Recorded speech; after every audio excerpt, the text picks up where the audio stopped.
আসসালামু আলাইকুম দর্শক, আর কিচেনে আপনাদের সবাইকে জানাই স্বাগতম। আবারও হাজির হয়ে গেলাম নতুন আরেকটি রেসিপি নিয়ে।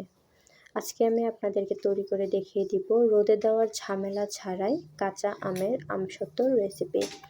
রেসিপিটি খুবই সহজভাবে দেখিয়ে দেওয়ার চেষ্টা করেছি, আশা করছি আপনাদের কাছে ভালো লাগবে। চলুন তাহলে কথা না বাড়িয়ে শুরু করা যাক মূল রেসিপিটা।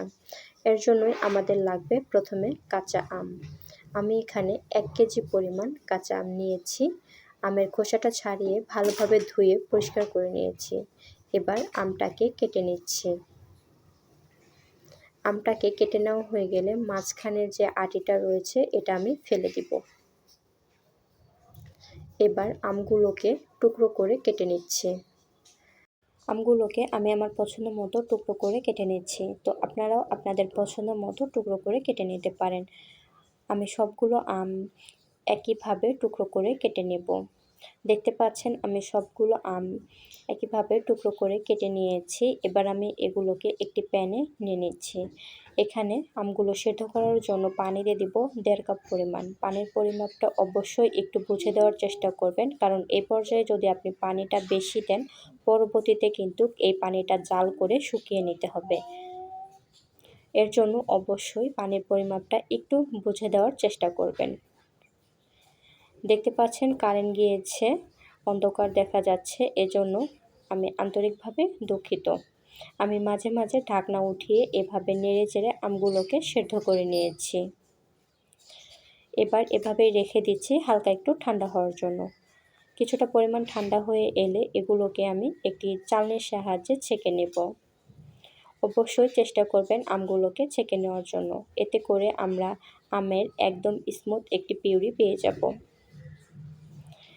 আপনারা যদি আমার চ্যানেলে নতুন হয়ে থাকেন প্লিজ আমার চ্যানেলটি সাবস্ক্রাইব করতে ভুলবেন না। আর ভিডিওটি যদি কোথাও একটুখানি ভালো লেগে থাকে তাহলে একটি লাইক দিতেও ভুলবেন না। তো আমার আমগুলো ছেঁকে নেওয়া হয়ে গিয়েছে, দেখতে পাচ্ছেন এই অংশগুলো আমি ফেলে দিব। আর এই পর্যায়ে এই আমের পিউরিটা কতটা পরিমাণ ঘন তা আপনারা দেখে নিশ্চয়ই বুঝতে পারছেন। এবার এগুলোকে আমি একটি প্যানে নিয়ে নেব। এই পর্যায়ে আমি এখানে দিয়ে দিচ্ছি 2 কাপ পরিমাণ চিনি। প্রথমে 1 কাপ দিয়ে আমি ভালোভাবে চিনিটাকে মিশিয়ে নেব। পরবর্তীতে আরও 1 কাপ পরিমাণ আমি চিনি দিয়ে দেব। দিয়ে অনবরত নেড়ে চেড়ে জাল করে নেব 10 থেকে 12 মিনিট।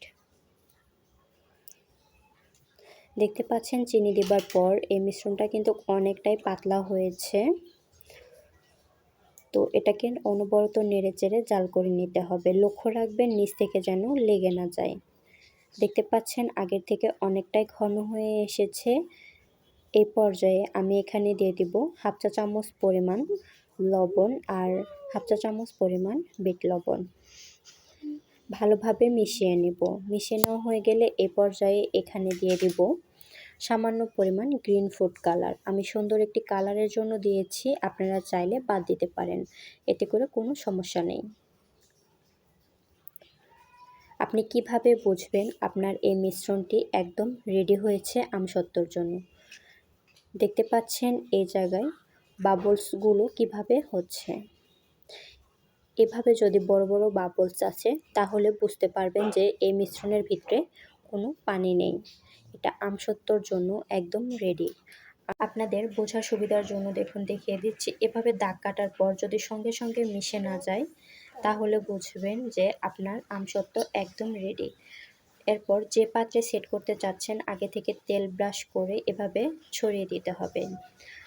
আর বাকি যে আমসত্ত্বর মিশ্রণগুলো রয়েছে এখানে আমি ঝালভাবে তৈরি করব, এর জন্য চিলি ফ্লেক্স দিয়ে একটু মিশিয়ে নিচ্ছি। এরপর আগে থেকে একটি পাত্রে তেল ব্রাশ করে রেখে দিয়েছি, সেই পাত্রে ঢেলে সঙ্গে সঙ্গে বিছিয়ে দিব।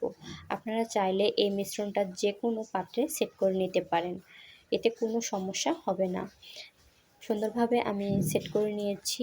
এবার এভাবেই রেখে দিব এটা পুরোপুরি ঠান্ডা হওয়ার জন্য। এটা কিন্তু পুরোপুরি ঠান্ডা হয়ে গেলেই সুন্দরভাবে জমে যাবে।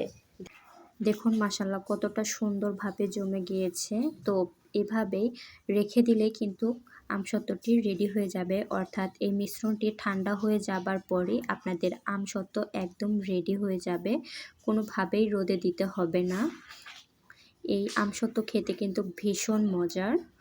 আর আপনারা যদি এই আমসত্ত্ব সংরক্ষণ করতে চান সেক্ষেত্রে ফ্রিজে রেখেও সংরক্ষণ করতে পারেন, আবার আচারের মতো মাঝে মাঝে রোদে দিয়েও সংরক্ষণ করতে পারেন। একভাবে রেখে দিলে এটা কিন্তু নষ্ট হয়ে যেতে পারে, এর জন্য রোদে দিতে হবে।